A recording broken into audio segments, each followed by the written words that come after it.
பாண்டியன் ஸ்டோரில் மயில் பெட்ரூமில் உட்காந்து துணி மடிச்சுக்கிட்டே அவன் சரவணன் பேசுனதை நினச்சி ரொம்ப ஃபீல் பண்ணிக்கிட்டே இருப்பான்.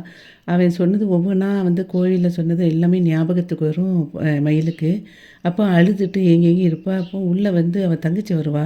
அக்கா எதுக்குக்கா அழுகிற எதுக்கு அழுகிறேன்னு அவள் ரொம்ப ஃபீல் பண்ணி அவள் தங்கச்சிக்கிட்ட அழுதுகிட்டே தான் இருப்பாள் ஒழிய வேறு எதுவுமே சொல்ல மாட்டா. பார்த்த உடனே திரும்பியும் உட்காந்து ஏங்கி அழுவா. அப்போ அக்கா ரொம்ப கவலைப்படாதக்கா, அழாதக்கா, நீ என்ன மாமா சொன்னதை நினச்சி ஃபீல் பண்ணிகிட்ருக்கியா, அழாதக்கா அப்படின்னு சொல்லிகிட்டே இருக்கும்போதே அவங்க அம்மா உள்ளே வருவா.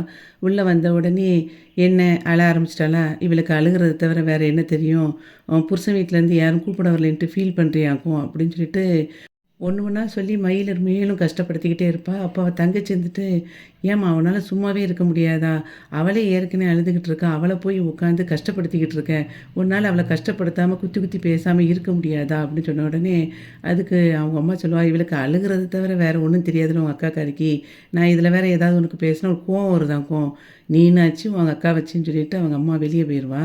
அதுக்கப்புறம் அவள் அக்கா கிட்ட தங்கச்சி சொல்லுவா, அக்கா அழாதக்கா, நீ ரொம்ப ஃபீல் பண்ணாதேன்னொடனே மயில் அவள் தங்கச்சியை கட்டி பிடிச்சிட்டு திரும்பி அழ ஆரம்பிச்சிருவா. பாண்டியன் இங்கே கடைக்கு போகிறதுக்காக குளிச்சுட்டு ட்ரெஸ் எடுக்க வருவான். அங்கே பீரோவில் திறந்து பார்த்தா ஒரு துணியுமே இருக்காது.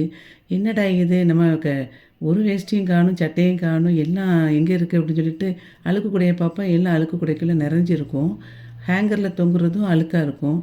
என்னடா இது, இப்போ அழுக்கு துணியை போட்டுட்டு கடைக்கு போக முடியாது, இப்போ என்ன ஆச்சுன்னு சொல்லிட்டு என் கோமதி அப்படின்னு ஒரு ஸ்டார்ட் பண்ணுவான் அவள் பேரை. அதுக்கப்புறம் அப்படி ஸ்டாப் பண்ணிவிட்டு வெளியே வருவான். அங்கே காய் நறுக்கிட்டு இருப்பா கோமதி. பக்கத்தில் அரசி உட்காந்துருப்பா. இன்னொரு பக்கம் கோமதியோட அம்மா உட்காந்துருப்பா. அங்கேருந்து பாண்டியன் அரசி உடுத்துறதுக்கு ஒரு ட்ரெஸ்ஸுமே இல்லையப்பா, எல்லாமே அழுக்கு குடைக்கல கிடக்கு, எல்லாமே அழுக்காகவே இருக்குது, எந்த துணியும் துவைச்சி வைக்கலையாப்பா அப்படின்னு சொல்லி கேட்பான்.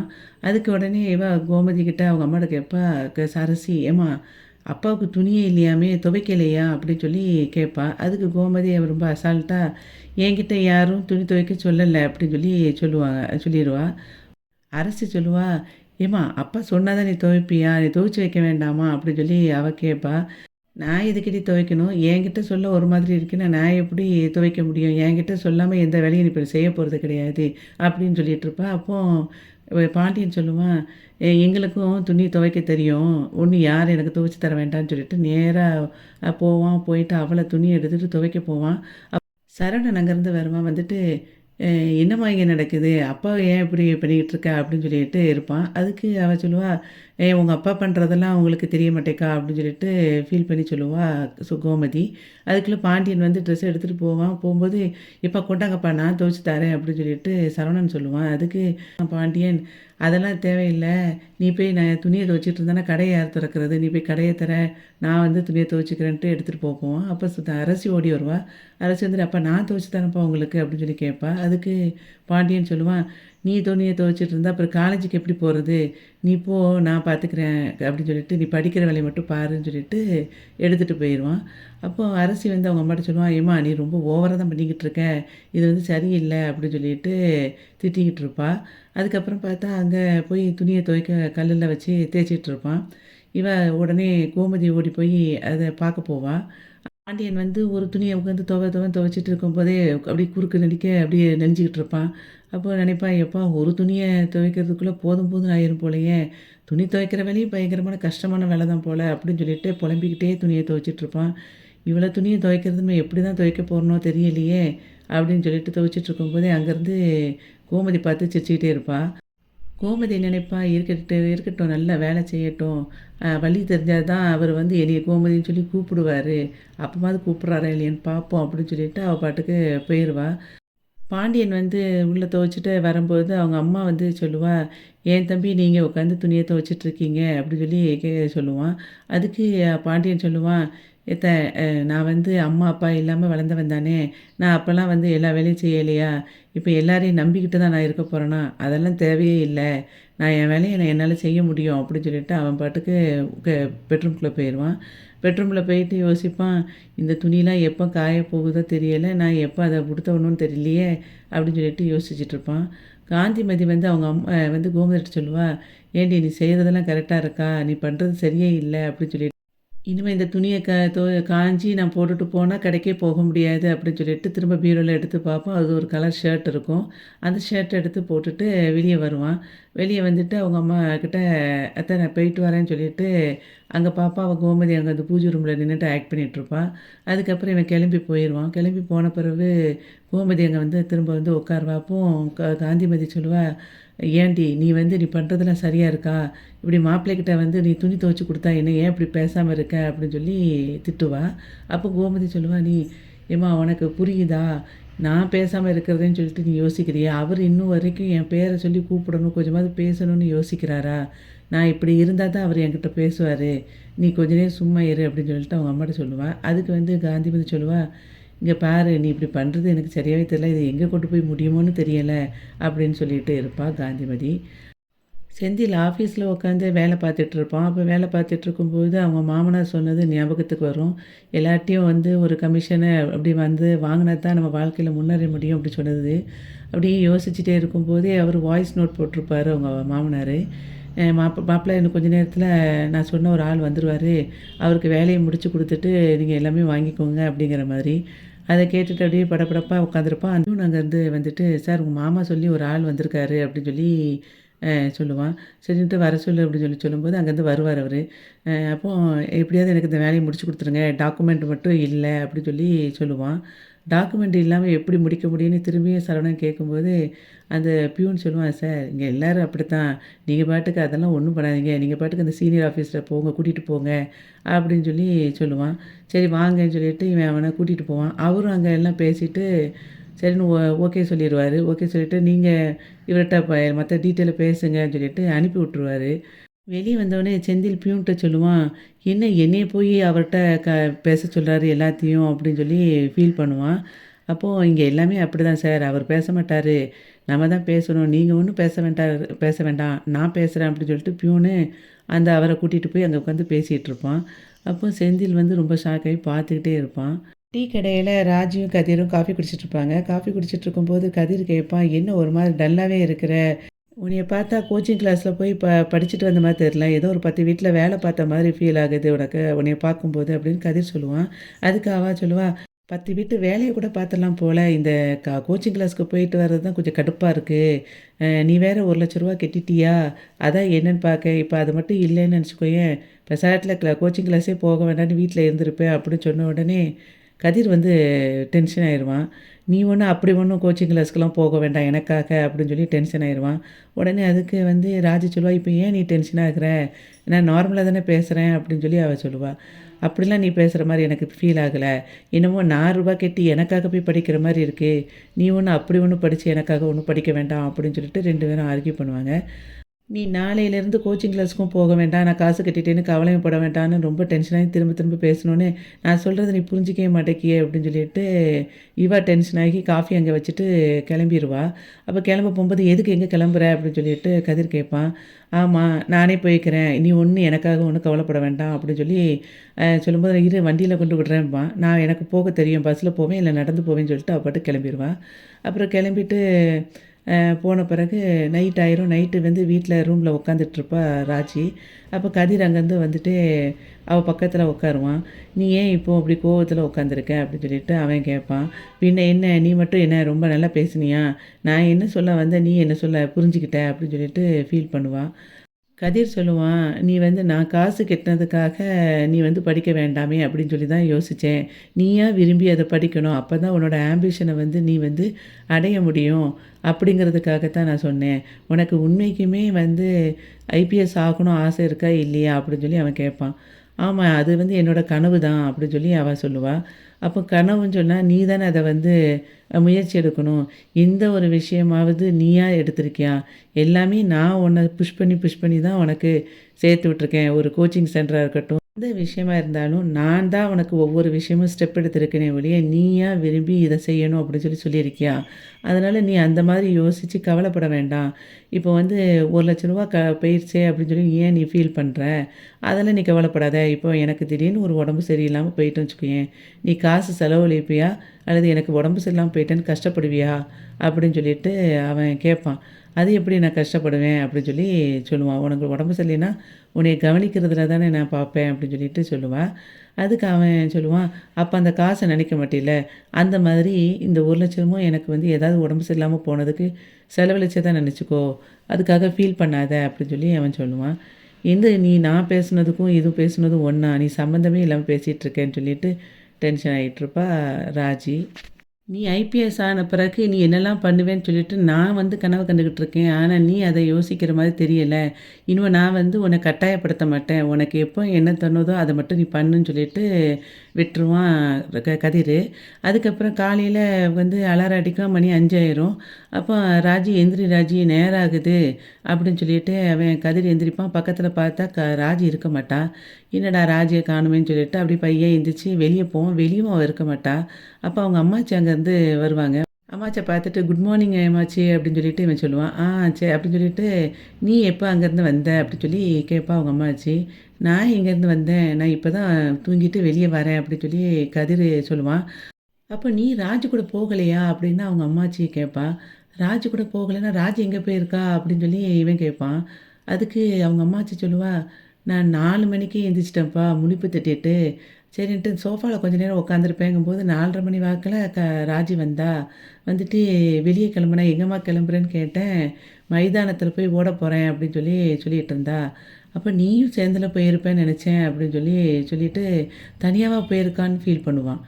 இல்ல அம்மாச்சி நீங்க கவலைப்படாதீங்க. அது வந்து நெறைய ஆட்கள் இருக்கிற இடம் தான். அதனால அவ வந்து போகும்போது பயம் இருக்காது அப்படின்னு சொல்லி அவன் சொல்லிட்டு இருப்பான் கதிரு. இருந்தாலும் பொம்பள பிள்ளைலப்பா பயமா தானே இருக்கும் அப்படின்னு சொல்லி ஃபீல் பண்ணிட்டுருப்பா அவங்க அம்மாச்சி. இல்ல அம்மாச்சி நான் இப்ப கிளம்பிருதேன் அப்படின்னு சொல்லிட்டு கிளம்ப போகுறதுக்கு முன்னாடியே அவங்க சொல்லுவான். அம்மாச்சி அவ இப்போ ஐபிஎஸ் ஆயிட்டானா எந்த நேரத்துலனாலும் வெளிய போய் தான் ஆகணும். அதனால இது ஒரு பிராக்டிஸ் தானே நீங்க பயப்படாதீங்கன்னு சொல்லிட்டு அவன் கிளம்புவான். கதிர் வந்து அதுக்கப்புறம் கிரவுண்டுக்கு வருவான். அங்க ராஜி வந்து வேகமா ஓடிக்கிட்டே இருப்பா. அதுக்கப்புறம் டயர்டாகி நிக்கும்போது கதிர் வந்து வாட்டர் பாட்டில் எடுத்து நீட்டுவான். ராஜி வந்து தண்ணிய குடிச்சிட்டு அதுக்கப்புறம் ரெஸ்ட் எடுக்க அங்க வந்து உட்காந்துருவா. உட்காந்த உடனே கதிர் கேட்பான், "என்ன ராஜி இப்படி தனியா வந்துட்ட? என் மேல கோவமா?" அப்படின்னு சொல்லி அவன் கேட்பான். கோவம்லாம் இல்ல. நீ நேத்து சொன்னத யோசிச்சு பார்த்தேன். நம்ம வந்து இந்த கனவு ஒண்ணுன்னு இருந்தா, அத வந்து நான் தான் முயற்சி பண்ணணும். எல்லாருக்குமே வந்து என் குடும்பம் இருக்கு. என்னைய சுத்தி எல்லாரும் பார்த்துக்கிட்டு இருக்காங்க அப்படின்னு சொல்லிட்டு, நான் அதையே யோசிச்சுட்டு இருக்கக்கூடாதுல்ல. ஒரு கனவு வச்சுட்டேன்னா, அத அடையணும்னா, அது உழைக்காம வராதுல்ல. நான் வந்து என் குடும்பம் ஆசைப்படுறாங்க, நம்ம மேல சப்போர்ட்டா இருக்காங்க. அவங்களுக்காக பண்ணணும். அதேமாதிரி இப்ப நீ எனக்காக எல்லாம் சப்போர்ட் பண்றதுனால, உனக்காக பண்ணணும். அப்படின்னு தான் நான் யோசிச்சுக்கிட்டே இருக்கேன். இப்ப இனிமே அந்த யோசனையெல்லாம் தூக்கி போட்டுட்டு, நான் எனக்காக, என்னுடைய கனவுகளுக்காக நான் இனிமே உழைக்க போறேன். இனிமே இப்படி தான் இருக்க போறேன். நானா தான் எல்லாம் பண்ண போறேன். அப்படின்னு சொல்லி அவ சொல்லிக்கிட்டு இருப்பா. எப்பவுமே எல்லாருமே பின்னாடி வந்துகிட்டு இருக்க முடியாதுல்ல.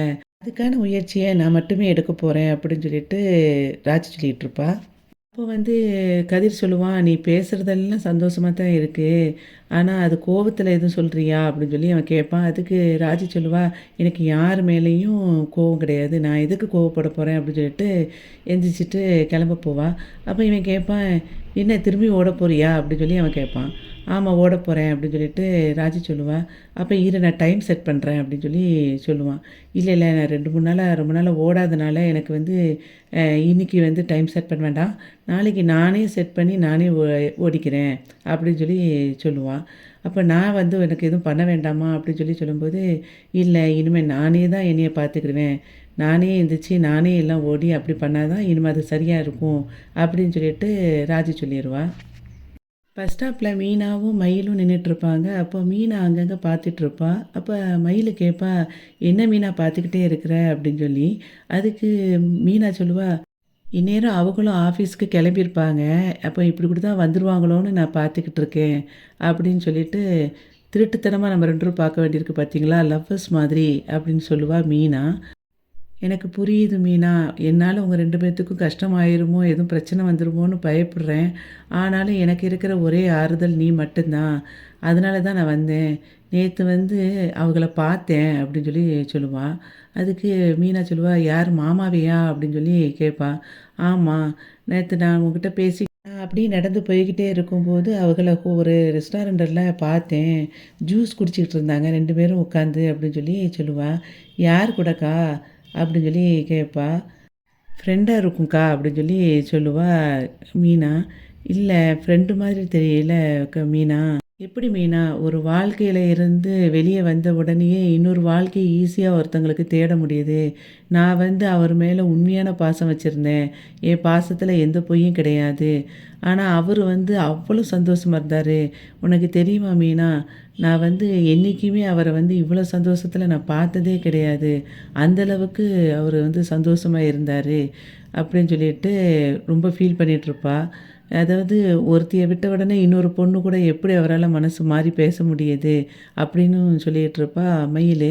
அதை கேட்டவுடனே மீனா சொல்லுவா, அக்கா அது வந்து யாராவது தெரிஞ்சவங்களா இருக்கும், இல்லைன்னா ஃப்ரெண்டாக இருக்கும்க்கா, நீங்கள் அதை ரொம்ப யோசிக்காதீங்க அப்படின்னு சொல்லும்போதுமே மயில் சொல்லுவா, இல்லை மீனா, அது வந்து ஒரு ஃப்ரெண்டு மாதிரி எனக்கு தெரியலை, அதையும் தாண்டி அவங்க பேசின மாதிரி தான் இருந்தது அப்படின்னு சொல்லிட்டு மயில் சொல்லிகிட்டு இருப்பா.